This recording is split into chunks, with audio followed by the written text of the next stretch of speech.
Welcome to J news. ముందుగా headlines చూద్దాం.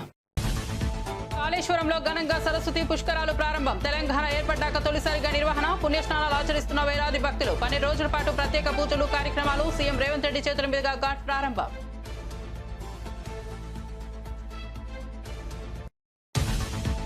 Operation Sindoor అనంతరం రాజ్నాథ్ సింగ్ తొలిసారి జమ్మూ కాశ్మీర్లో పర్యటన. బాధ్యతారహిత పాకిస్తాన్ చేతిలోని అణ్వాయుధాల భద్రతపై ప్రపంచం దృష్టి సారించాలని విజ్ఞప్తి.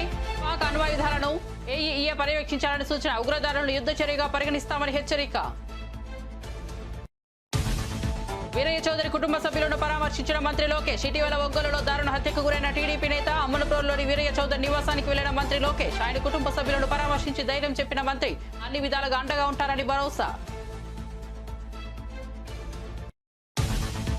భూ రికార్డుల ప్రక్షాళనకు కేంద్రం బృహత్ ప్రణాళిక. టెక్నాలజీతో సమగ్ర సర్వే అని కేంద్ర సహాయ మంత్రి వెల్లడి.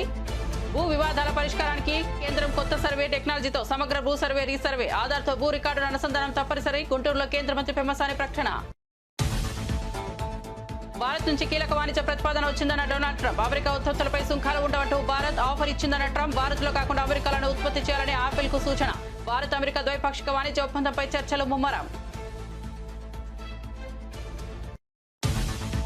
బెల్లంకొండ శ్రీనివాస్ పై కేసు నమోదు. జూబ్లీహిల్స్ పిఎస్ లో శ్రీనివాస్ పై కేసు నమోదు.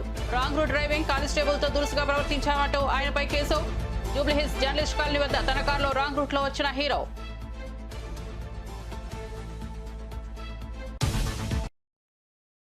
ఇక వార్త వివరాల్లోకి వెళ్తే తెలంగాణలోని ప్రఖ్యాత పుణ్యక్షేత్రం కాళేశ్వరంలో సరస్వతి పుష్కరాలు గురువారం ఘనంగా ప్రారంభమయ్యాయి.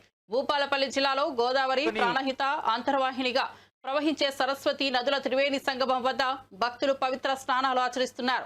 తెలంగాణ రాష్ట్రం ఏర్పడిన తరువాత జరుగుతున్న తొలి సరస్వతి పుష్కరాలు కావడంతో వీటికి విశేష ప్రాధాన్యత ఏర్పడింది. రాష్ట్ర పరిశ్రమలు ఐటీ శాఖ మంత్రి డి శ్రీధర్ బాబు తన కుటుంబ సభ్యులతో కలిసి గురువారం ఉదయాన్నే త్రివేణి సంగమంలో పుణ్యస్నానం ఆచరించి ప్రత్యేక పూజలు నిర్వహించారు. ఈ సందర్భంగా ఆయన మాట్లాడుతూ కాళేశ్వరంలోని త్రివేణి సంగమం వద్ద పవిత్ర సరస్వతి పుష్కరాల్లో పాల్గొనడం ఎంతో అదృష్టంగా భావిస్తున్నారని తెలిపారు. వేలాదిగా తరలివచ్చిన భక్తులను చూడటం గొప్ప ఆధ్యాత్మిక అనుభూతినిచ్చిందని తెలిపారు. శ్రీ శ్రీ మాధవానంద సరస్వతిజీ తొలి పుణ్యస్నానం ఆచరించడం ఈ కార్యక్రమానికి మరింత పవిత్రతను చేకూర్చిందని మంత్రి పేర్కొన్నారు.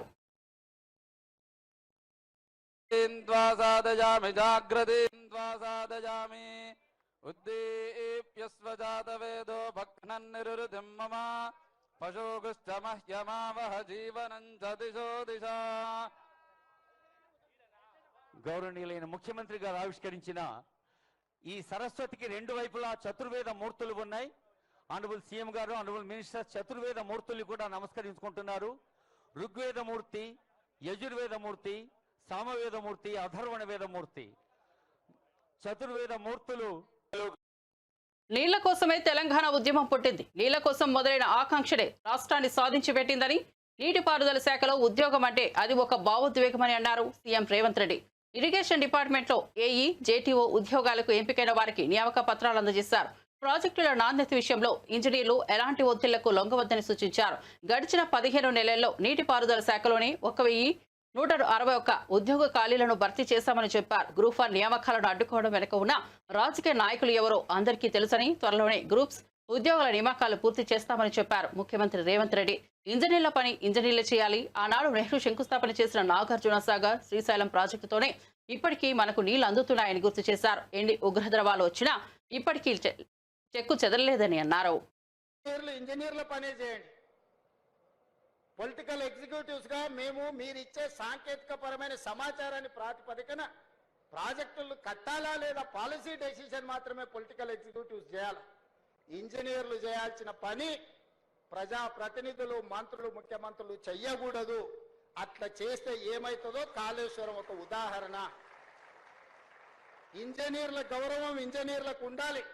మీరు కష్టపడి చదువుకున్న అసిస్టెంట్ ఎగ్జిక్యూటివ్ ఇంజనీర్గా మీ ఉద్యోగ బాధ్యతలు మొదలు పెడితే చీఫ్ ఇంజనీర్ కావాలి, లేకపోతే ఇంజనీరింగ్ చీఫ్ కావాలంటే 30 ఏళ్ళు శాఖలో కష్టపడి మెట్టు ఎక్కుకుంటూ వస్తే ఇంజనీరింగ్ చీఫ్ అనే ఉద్యోగం వస్తుంది. కాలం కలిసి వస్తే ఎమ్మెల్యే కావచ్చు, మంత్రి కావచ్చు, ముఖ్యమంత్రి కావచ్చు, 3 ఏళ్లలోనే 2 ఏళ్లలోనే. ఇంజనీరింగ్ చీఫ్ 30 ఏళ్ళు అయితే కానీ కాలేరు. 30 ఏళ్ళోడి అనుభవం, గాలి కొట్టుకొచ్చిన అవకాశంతో గాలి మోటార్లు తిరుక్కుంటూ ఇక్కడ బ్రిడ్జులు కట్టండి, ఇక్కడ బారేజులు కట్టండి, ఇక్కడ రిజర్వాయర్లు కట్టండి అని చెప్తే ఎట్లా జరుగుద్దో ఏం జరుగుతో కండ్ల ముందల కాళేశ్వరం ఉంది. అందుకే ఎవరైనా అధికారులు, నేను స్పష్టంగా చెప్తున్నా, రాజకీయ నాయకులకు ఉన్న పరిమితమైన జ్ఞానంతో మీకు ఏదైనా తెలంగాణ రాష్ట్రానికి జరిగిన పాకిస్తాన్ అణు కేంద్రాలను అంతర్జాతీయ సంస్థ పర్యవేక్షణలోకి తీసుకురావాల్సిన సమయం ఆసన్నమైందని భారత రక్షణ మంత్రి రాజ్నాథ్ సింగ్ అన్నారు. దేశంలో ఎలాంటి ఉగ్రవాద దాడి జరిగినంత వరకే ప్రస్తుత కాల్పుల విరమణ ఒప్పందాన్ని భారత్ గౌరవిస్తోందని ఆయన స్పష్టం చేశారు.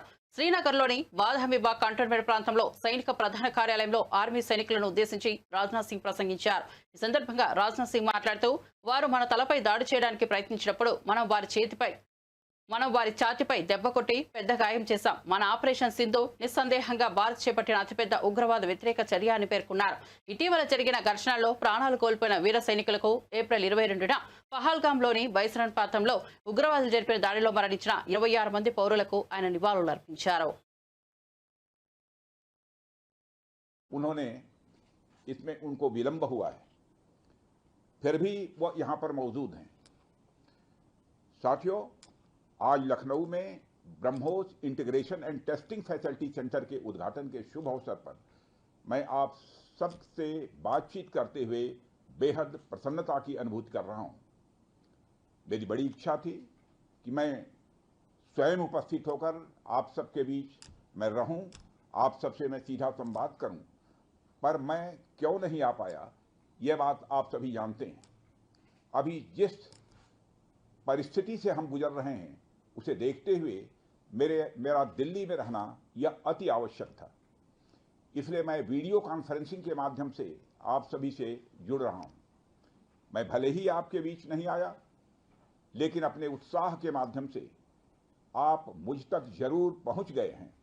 यह अपने आप में एक संदेश है कि चाहे हम किसी भी परिस्थिति में रहें, यह देश चलता रहेगा और हमारा काम नहीं रुकेगा।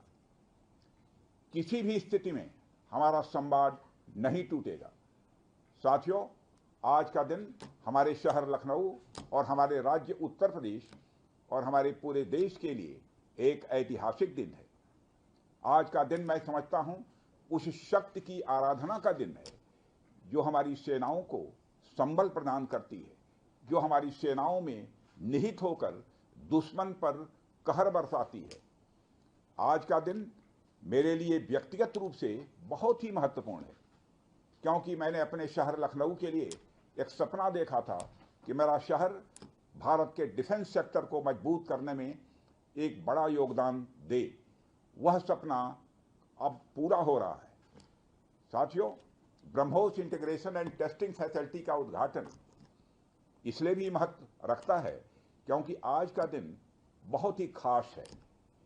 आप सब तो जानते ही हैं कि आज नेशनल टेक्नोलॉजी डे है। आज ही के दिन 1908 समयबद्ध तरीके से पूरा करते रहे। इस मौके पर मैं उत्तर प्रदेश के माननीय मुख्यमंत्री श्री योगी आदित्यनाथ जी का विशेष आभार प्रकट करता हूं। यदि इतने कम समय में ब्रह्मोस की इंटीग्रेशन एंड टेस्टिंग फैसिलिटी की स्थापना हो सकी, तो इसके पीछे योगी जी का बहुत बड़ा योगदान है। मैं डीआरडीओ, हमारे वैज्ञानिक, हमारे इंजीनियर्स और इस प्रोजेक्ट से जुड़े हर व्यक्ति और संस्था को मैं हृदय से बधाई देता हूं। आप लोगों ने दिन रात मेहनत करके इस इंटीग्रेशन एंड टेस्टिंग फैसिलिटी को खड़ा किया है।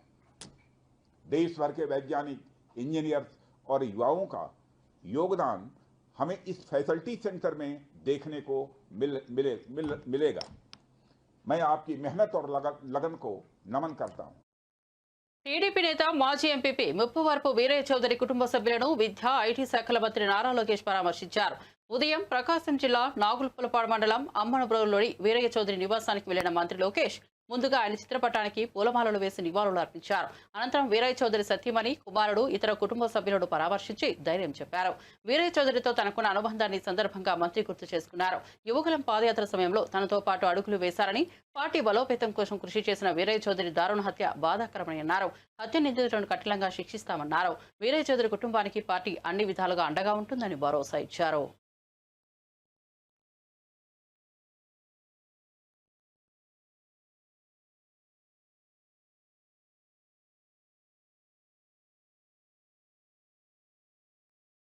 దేశంలో భూ రికార్డుల నిర్వహణలో నెలకొన్న లోపాలను సరిదిద్ది వివాదాలకు ఫుల్ స్టాప్ పెట్టేందుకు కేంద్ర ప్రభుత్వం నడుం బిగించింది. ఇందులో భాగంగా కేంద్ర సమన్వయంతో అత్యాధునిక సాంకేతిక పరిజ్ఞానాన్ని ఉపయోగించి భూముల సర్వే, రీసర్వే చేపట్టనున్నట్లు కేంద్ర గ్రామీణాభివృద్ధి, కమ్యూనికేషన్ల శాఖ సహాయ మంత్రి డాక్టర్ చంద్రశేఖర్ పెమ్మసాని వెల్లడించారు.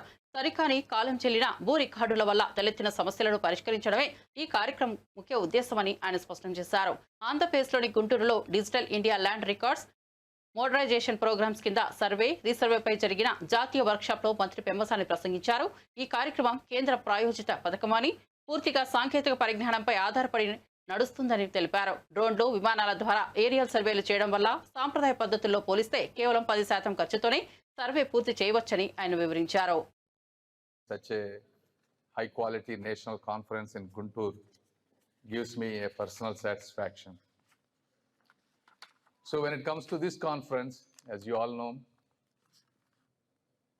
land is not just a physical asset in India. It is a symbol of identity, security, and dignity. More than 90% of the people, the land and property is the single most valuable asset. However, still inaccurate or outdated land records have long been the root cause of widespread disputes, delays in development, and denial of justice. And if you look at it in the entire civil court structure, around 2/3, more than 60-70% of disputes are related to land. Even in apex courts, like Honorable Supreme Court, 1 in 4 cases are related to land disputes. Even as an MP, when I do grievances in my own constituency, majority of the complaints come to me for similar reasons.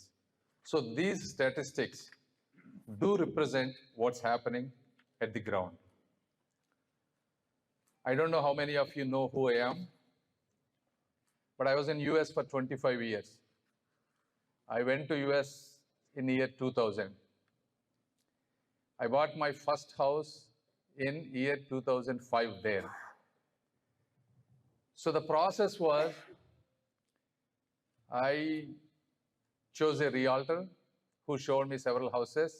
I picked a house. We're going to buy this house. And some price was set. Then he told me, sir, today there will be a date. We are going to close the house. He gave me a date. Then he said, okay, what all do I have to do? Because I remember the registration process of India. Where do I have to come? How much time I have to spend? What are all the things I need to do? He said, no, you don't have to do anything. You just stay between 11 and 12 at your house. This is what they told me. So 11 o'clock, 3-4 people came, a title company, a government official, and my realtor. They handed me 10 papers to sign, one for insurance, and all these that I verified the house is in good condition, all that stuff. I signed in 5 minutes. They asked the check. I gave the check. They gave me the keys.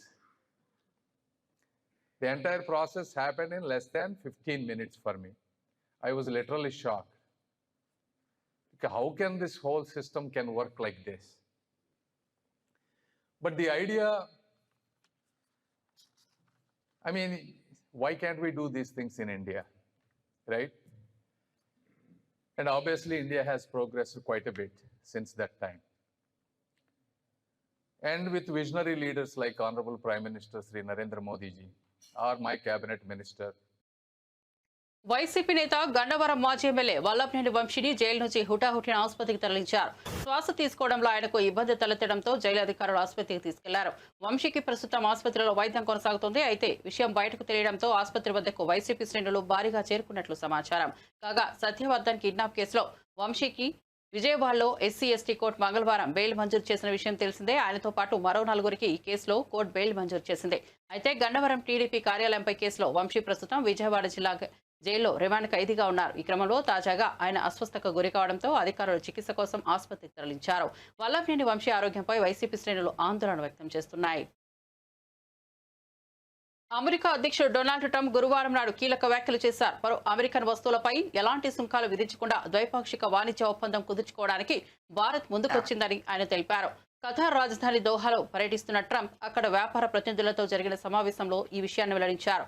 సుంకాలు లేకుండా వాణిజ్యం చేసుకునేందుకు భారత్ ఓ ఒప్పందాన్ని ప్రతిపాదించిందని Trump పేర్కొన్నారు. అయితే ఈ ప్రతిపాదనకు సంబంధించి మరిన్ని వివరాలను ఆయన వెల్లడించలేదు. ఇదే సమయంలో ఆపిల్ సీఈఓ టిమ్ కుక్ తో తాను మాట్లాడినట్లు ట్రంప్ తెలిపారు. భారత్ లో మరిన్ని తయారీ కేంద్రాలను ఏర్పాటు చేయాలన్న ప్రణాళికను విరమించుకొని అమెరికాలోనే ఆ ప్లాంట్లను నిర్మించడంపై దృష్టి పెట్టాలని సూచించినట్లు చెప్పారు. ఆపిల్ తన ఉత్పత్తిని అమెరికాలో పెంచనుందని ట్రంప్ పేర్కొన్నారు. It's coming in. And I had a little problem with Tim Cook yesterday. I said to him, Tim, you're my friend. I treated you very good. You're coming in with $500 billion, but now I hear you're building all over India. I don't want you building in India. You can build in India if you want to take care of India, because India is one of the highest tariff nations in the world. It's very hard to sell into India. And they've offered us a deal where basically they're willing to literally charge us no tariff. So we go from the highest tariff, you couldn't do business in India. We're not even a top 30 in India because the tariff is so high, to a point where they have actually told us, I assume you too, Scott, you were working on that also, that there will be no tariff, right? Would you say that's a difference? They're the highest, and now they're saying no tariff. But I said to Tim, Tim, look, we've treated you really good. We put up with all the plants that you built in China for years. Now you got to build us. We're not interested in you building in India. India can take care of themselves. They're doing very well. Tollywood యువ hero Bellamkonda Sai Srinivas పై Hyderabad Jubilee hills పోలీసులు case నమోదు చేశారు. Traffic లో wrong route లో వెళ్లడమే కాకుండా constable తో దురుసుగా ప్రవర్తించారంటూ ఆయనపై జూబ్లీ హిల్స్ పోలీస్ స్టేషన్ లో కేసు నమోదైంది. కాగా జూబ్లీ హిల్స్ జర్నలిస్ట్ కాలనీ వద్ద శ్రీనివాస్ తన కారులో రాంగ్ రూట్ లో వచ్చాడంటూ ఓ వీడియో సోషల్ మీడియాలో వైరల్ అయిన విషయం తెలిసిందే. కాగా సదరు హీరోను ట్రాఫిక్ కానిస్టేబుల్ అడ్డుకొని హెచ్చరించారు. రాంగ్ రూట్ లో ఎలా వస్తారంటూ కానిస్టేబుల్ ప్రశ్నించడంతో శ్రీనివాస్ అక్కడి నుంచి వెనక్కు వెళ్లిపోయారు. ఇక ప్రస్తుతం ఈ యువ హీరో 4 సినిమాలతో బిజీగా ఉన్నారు. భైరవం, టైషన్ నాయుడు, హైందవ, కిష్కింధపురి చిత్రాల్లో నటిస్తున్నారు.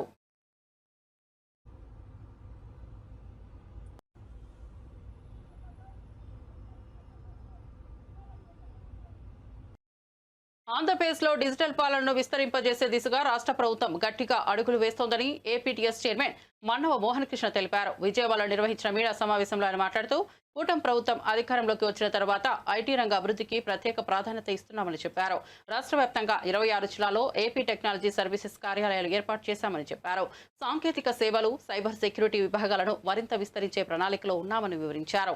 ప్రభుత్వ శాఖలతో పాటు ప్రైవేట్ రంగానికి కూడా సైబర్ ఆడిటింగ్ సేవలు అందించబోతున్నామని, ముఖ్యంగా బ్యాంకింగ్, ఆరోగ్య, బీమా, టెలికాం రంగాలను లక్ష్యంగా పెట్టుకున్నామని పేర్కొన్నారు. ఇంకోటి ఆధార్ ఎనేబుల్డ్ సర్వీసెస్.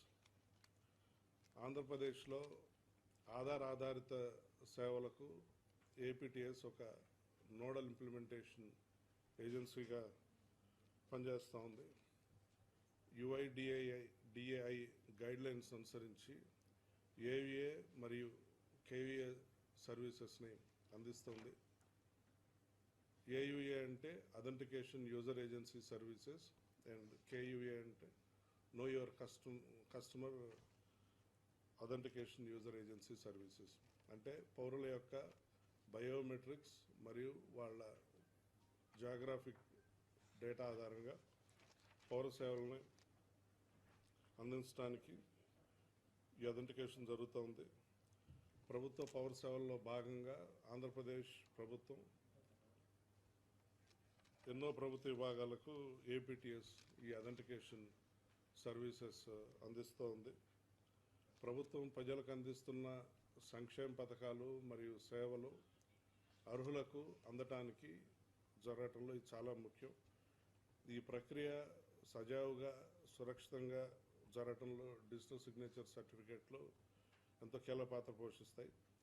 ప్రభుత్వ ఉద్యోగుల్లో అందరూ కూడా అఫీషియల్ సిగ్నేచర్స్కి డిజిటల్ సిగ్నేచర్సే వాడాలి అని చెప్పేసి అని ప్రభుత్వం కూడా నిర్దేశించడం జరిగింది.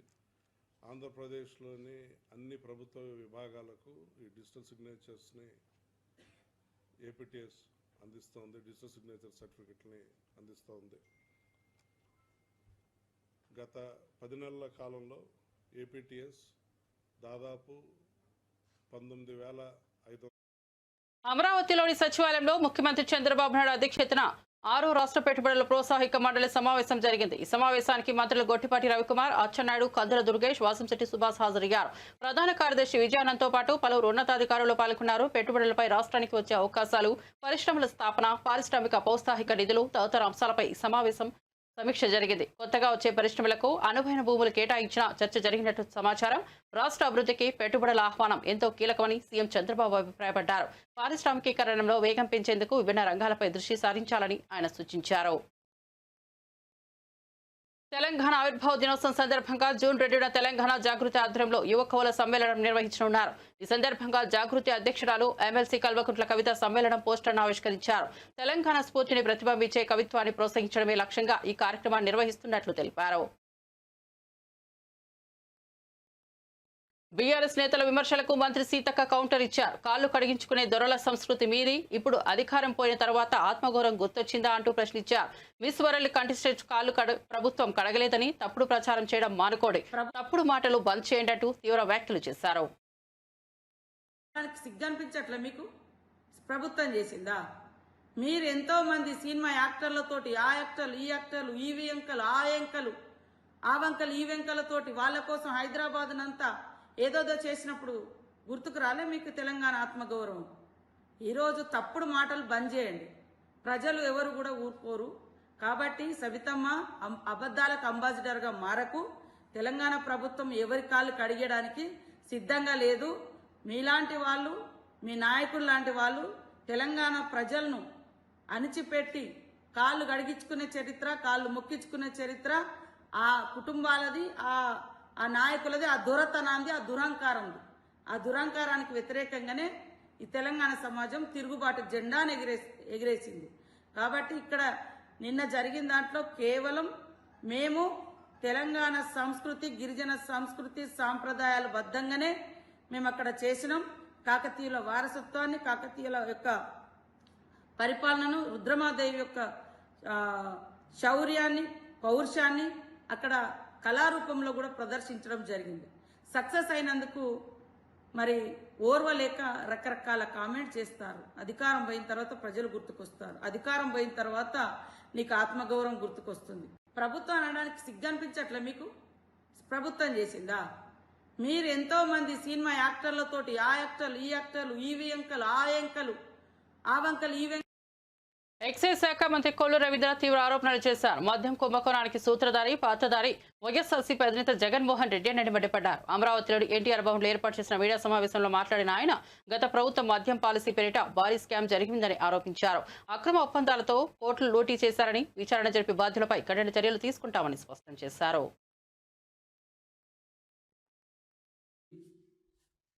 మరి మీ మనుషులు కానీ మొత్తం కూడా బయటకు వస్తూ ఉంటే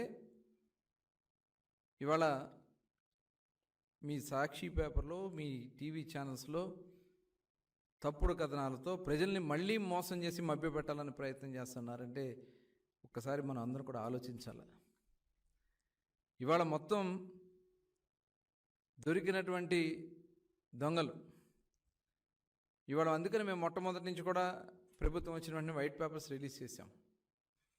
వైట్ పేపర్స్లో క్లియర్గా ఎక్కడెక్కడ దోపిడీ జరిగింది, ఏ రకంగా వీళ్ళు దాన్ని ఉపయోగించుకున్నారు అని క్లియర్గా మేము ఇచ్చాం. ఇవాళ ఏదైతే మేము ఇచ్చామో అదే విషయాన్ని వైఎస్ఆర్ పార్టీకి నెంబర్ 2గా ఉన్నటువంటి వ్యక్తులు కూడా బయటికి చెప్పారు. ఇవాళ దాన్ని తీసుకొచ్చి వాళ్ళందరినీ కూడా తెలుగుదేశం పార్టీతో అక్కడ విచారణలో అరెస్ట్ అయినటువంటి వ్యక్తుల్ని, లేకపోతే విచారణ పిలిచినటువంటి వ్యక్తుల్ని తెలుగుదేశం పార్టీకి అంటగట్టాలని ప్రయత్నం చేస్తా ఉన్నదంటే ఇంతకంటే సిగ్గుచేటు ఇంకోటి ఉంటుందా? నేను ఈ సందర్భంగా అడుగుతా ఉన్నా. ఈ కుంభకోణంలో గత నెల రోజులుగా వస్తున్నటువంటి వార్తల్లో విజయసాయిరెడ్డి గారిని విచారణ చేస్తే ఆయన ఏ పార్టీ, మిథున్ రెడ్డి గారు ఏ పార్టీ, రాజకేశ్ రెడ్డి మరి ఆయన ఎవరు జగన్మోహన్ రెడ్డి గారు అనుచరుడు కాదా? గోవిందప్ప, ధనుంజయ రెడ్డి గారు, కృష్ణమోహన్ రెడ్డి గారు, వీళ్ళ పాత్రలన్నీ గురించి కూడా స్పష్టమైనటువంటి ఆధారాలతో ఇవాళ వార్తలు వస్తామంటే వీరంతా ఏ పార్టీకి చెందిన వాళ్ళు జగన్మోహన్ రెడ్డి గారు? ఇవాళ తప్పుడు కథనాలను మీరు రాయిస్తూ మసిపూసి మారేడుకాయ చేయాలని ప్రయత్నం చేస్తే అది జరగదు. సిట్ విచారణ జరుగుతుంది, వాస్తవ విషయాలు మొత్తం కూడా బయటకు వస్తాయి. ఎవరెవరు దీంట్లో పాత్రలు ఉన్నారో, పాత్రదారులు, సూత్రధారులు, ఎవరెవరు ఎక్కడ ఎంత దోపిడీ చేశారో మొత్తం కూడా బయటకు వస్తుంది. 2019లో వీరెవరికన్నా మద్యం వ్యాపారాలతో సంబంధాలు ఉన్నాయా? 2019కి ముందు మద్యం వ్యాపారంతో సంబంధం లేనటువంటి వీళ్ళు మద్యం వ్యాపారానికి కేవలం మీ ప్రభుత్వంలో వచ్చింది వాస్తవం కాదా? దీనికి పూర్తి ఆధారాలు ఉన్నాయి, వాస్తవం కాదా? ఇంకా ఏదో మభ్య పెట్టాలని బులెటిన్ ముగించే ముందు హెడ్లైన్స్ మరోసారి చూద్దాం. కాళేశ్వరంలో ఘనంగా సరస్వతి పుష్కరాలు ప్రారంభం. తెలంగాణ ఏర్పడ్డాక తొలిసారిగా నిర్వహణ. పుణ్యస్నానాలు ఆచరిస్తున్న వేలాది భక్తులు. 12 రోజుల పాటు ప్రత్యేక పూజలు, కార్యక్రమాలు. సీఎం రేవంత్ రెడ్డి చేతుల మీదుగా ఘాట్ ప్రారంభం.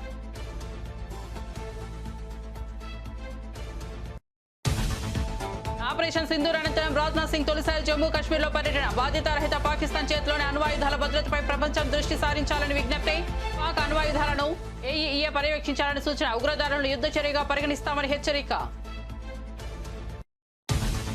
వీరయ్య చౌదరి కుటుంబ సభ్యులను పరామర్శించిన మంత్రి లోకేష్. ఇటీవల ఒంగోలులో దారుణ హత్యకు గురైన టీడీపీ నేత అమ్మనప్రోలులోని వీరయ్య చౌదరి నివాసానికి వెళ్లిన మంత్రి లోకేష్. ఆయన కుటుంబ సభ్యులను పరామర్శించి ధైర్యం చెప్పిన మంత్రి అన్ని విధాలుగా అండగా ఉంటారని భరోసా. భూ రికార్డుల ప్రక్షాళనకు కేంద్రం బృహత్ ప్రణాళిక, టెక్నాలజీతో సమగ్ర సర్వే అని కేంద్ర సహాయ మంత్రి వెల్లడి. భూ వివాదాల పరిష్కారానికి కేంద్రం కొత్త సర్వే టెక్నాలజీతో సమగ్ర భూ సర్వే, రీసర్వే ఆధార్తో భూ రికార్డుల అనుసంధానం తప్పనిసరి. గుంటూరులో కేంద్ర మంత్రి పెమ్మసాని ప్రకటన. భారత్ నుంచి కీలక వాణిజ్య ప్రతిపాదన వచ్చిందన్న డొనాల్డ్ ట్రంప్. అమెరికా ఉత్పత్తులపై సుంకాలు ఉండవంటూ భారత్ ఆఫర్ ఇచ్చిందన్న ట్రంప్. భారత్లో కాకుండా అమెరికాలను ఉత్పత్తి చేయాలని ఆపిల్ కు సూచన. భారత్ అమెరికా ద్వైపాక్షిక వాణిజ్య ఒప్పందంపై చర్చలు ముమ్మరం. బెల్లంకొండ శ్రీనివాస్ పై కేసు నమోదు. జూబ్లీహిల్స్ పిఎస్ లో శ్రీనివాస్ పై కేసు నమోదు. రాంగ్ రూట్ డ్రైవింగ్, కానిస్టేబుల్ తో దురుసుగా ప్రవర్తించామంటూ ఆయనపై కేసు. జూబ్లీహిల్స్ జర్నలిస్ట్ కాలనీ వద్ద తన కారులో రాంగ్ రూట్ లో వచ్చిన హీరో. అప్డేట్స్ కోసం చూస్తూనే ఉండండి జై న్యూస్.